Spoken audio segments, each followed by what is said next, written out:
Even though it's summer in the Lakes area, in the middle of June, more than 100 young men are thinking about hockey.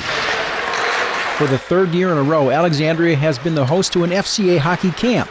But as its national director, Rick Randazzo, will tell you, hockey is only a portion of what this camp is all about. In the state of Minnesota today, there's hundreds of hockey camps that kids can go to get better on the ice. We have great instructors. We have a power skating instructor who works with pro players. We have a college associate head coach from a Frozen Four team. So we feel we have a great on-ice component, but more importantly, we have an off-ice component where we get a chance to talk to these young men about accepting Jesus Christ as their Savior. And then what happens after they do that? So last night we had several young men step up, say, I accept Jesus Christ for the first time in my life. And we're super excited about that. But we're more excited about then walking that journey with them. At this Fellowship of Christian Athletes hockey camp, you are just as likely to hear testimonies as you are to hear about training tips. Instructors use that scriptural base to guide these 100 young men in all aspects of their lives. They try to teach us to be good people, and that can help us on the ice and off the ice. It can help us with just schoolwork, being better with classmates, and then help us on the ice be more respectable and have more teamwork and be a better sportsmanship. Mark Jensen is part of Alexandria's FCA program. Local FCA student athletes have participated in camps in other communities, but to have one here in town is special.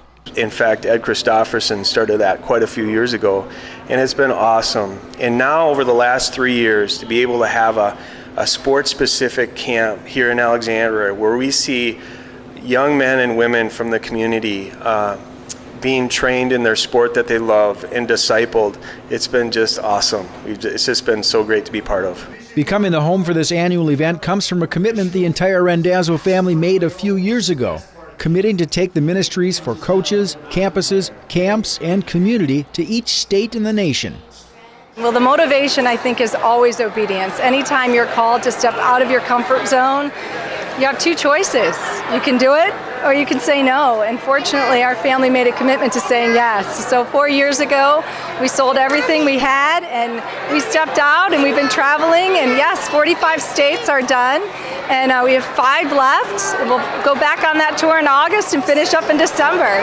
Following them in their mission are a lot of great hockey coaches. Take professional hockey trainer Ron Kuhl from Clifton Park, New York. Not only does he take time out of his busy schedule of training top hockey talent in the country to do this, he does it for free. You know, the volunteer part of it, something that I struggled with for many years prior to it. One morning I woke up and said, my goodness, you know, the Lord's gifted me with this, and I've never volunteered my time. And my very first volunteer event was here in Alexandria 3 years ago. And I love coming here, and I love volunteering my time for God's work. Coach Kuhl and the rest of the staff know that their words matter, but their actions speak louder. So when they played a little scrimmage among the staff, they were fully aware that young eyes were watching. So as a coach, how can you transform your players' lives? How can you be a Christian role model for your players? Because many of them don't have that at school or at other places.